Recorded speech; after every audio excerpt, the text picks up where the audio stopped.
Ayaw nila tayo tigilan dahil hindi tayo sumusunod sa kanila. Hindi tayo nabibili ng pera. Ano pa ba ang kailangan ng isang taong sanay na sa hirap na wala na siyang ibang alam kundi ang maging mahirap dahil hindi niya nakikita ang hustisya mula sa gobyerno? Mabibili mo pa ba yan? Hindi na.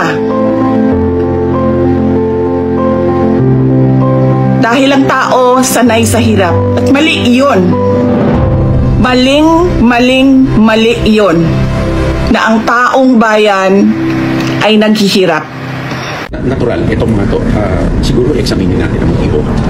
Dahil pag naghihikayat ka ng sandatahang lakas na mag-aklas sa gobyerno, ginugusto mo ang militar na magpatakbo ng gobyerno.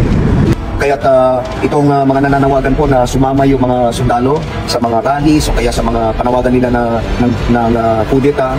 With all due respect, DND Secretary Gibo at AFP Chief Bronner, hindi po yan ang panawagan ng karamihan. Ang gusto lang ng tao ay mag-resign si PBBM at mangyayari lang yan kung i-withdraw ninyo ang suporta ninyo bilang kasundaluhan at kapulisan. Yan po ang hinihiling namin, withdrawal of support mula sa isang palpak na presidente. Sa ngayon, ang tanging dahilan kung bakit nananatili siya sa Malacanang ay dahil patuloy pa rin ninyong ipinapakita ang suporta kahit harap-harapang nakikita natin ang talamak, lantaran at garapalang korupsyon sa ilalim ng pamumuno niya. Hindi ito ordinaryong anomalya. Ito ang pinakamalaki at pinakamalawakang korupsyon sa kasaysayan. Tapos kamakailan lang ay idinawit pa ng key personality sa flood control mess na si Zaldico ang pangulo sa kickbacks. At lalo pang pinaigting ng drug allegation laban sa kanya ng mismong kapatid na si Senator Amy. Mga sir, hindi ba ito national security issue? Mandato ng mga opisina ninyo ang protektahan ang bansa laban sa external at internal threats. E paano kung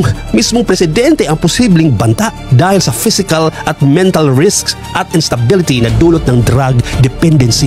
Malinaw na ang hinihiling lang ng tao ay statement of non-confidence ninyo sa leadership ni PBBM. Protektahan ang taong bayan, hindi isang tao.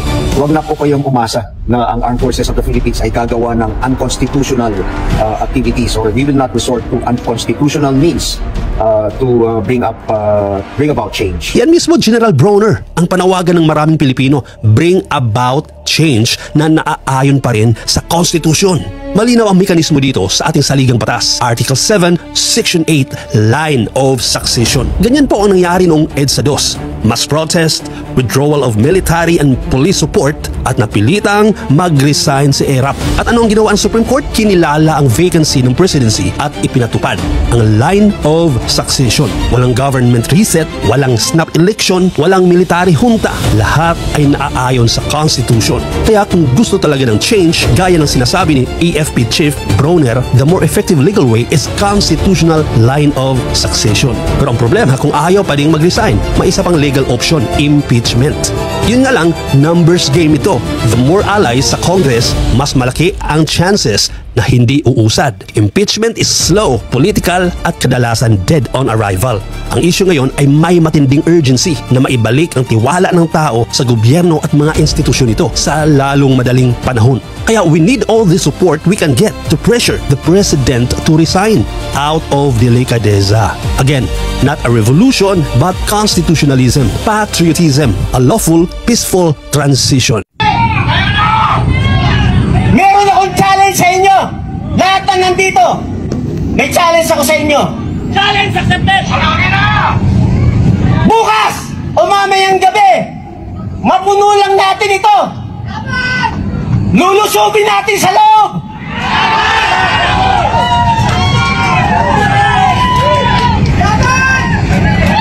Oh, marami tayo. Kahit may barikada, pasukin natin. O, deal ko sa inyo. Pagpasok sa loob, kasama nyo ang 80% na retired military.